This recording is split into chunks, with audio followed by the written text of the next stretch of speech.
अमित शहा यांनी दलित आणि आदिवासी यांचे आरक्षण काढून मुस्लिमांना देण्याचा डाव राहुल गांधी, शरद पवार आणि उद्धव ठाकरे करत असल्याचा आरोप केला होता। त्यावर बोलताना काँग्रेस प्रदेशाध्यक्ष नाना पटोले म्हणाले की अमित शहा यांना संविधानच माहित नाही, त्यामुळे काही पण बोलायचं, रेटून बोलायचं असे अमित शहांचे धोरण आहे। संविधानात अनेक बाबी आहेत, त्यामुळे दलित आणि आदिवासी यांचे आरक्षण संपवण्याचा डाव भाजपा करत आहे। भाजपा जनगणना का करत नाही? गेल्या 20 वर्षांपासून दलित आदिवासी यांची जनगणना झालीच नाही। त्यांना कुठल्या आधारावर आरक्षण देणार? तुमचा नीती आयोग त्यांना कोणत्या धोरणावर आर्थिक ताकद देणार?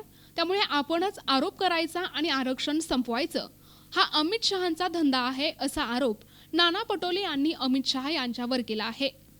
दलित आदिवासीचं आरक्षण काढून मुस्लिमांना देण्याचा डाव असल्याचा त्यांनी अमित शहा यांनी, राहुल गांधी यांनी, शरद पवार, उद्धव ठाकरेंवर टीका केली आहे। अमित शहाला संविधानच माहिती नाही, त्यामुळे काही पण बोलायचं आणि रेटून बोलायचं हे अमित शहाचं धोरण आहे। संविधानिक व्यवस्थेतले अनेक पायंडे आहेत, यामध्ये शेड्यूल कास्ट आणि आदिवासी याही लोकांचं आरक्षण भाजप आता काढायला लागलेलं आहे। जनगणना का नाही केली? जाती जनगणनेला काय विरोध करतात आहेत? गेल्या 20 वर्षापासून जातीनिहाय जनगणना झाली नाही आदिवासी आणि शेड्यूल कास्टची। त्यांना कुठल्या आधारावर आरक्षण तुम्ही देणार आहात? तुमचा नीती आयोग कुठल्या आधारावर त्यांना आर्थिक ताकद देणार आहे? आपणच आरक्षणाचा विरोध करायचा, आरक्षण संपवायचं आणि दुसऱ्यावर आरोप करायचा, हा अमित शहांचा धंदा आहे। त्याला कुठलाही अर्थ नाही आणि कुठलंही तथ्य नाही। NTV news Marathi.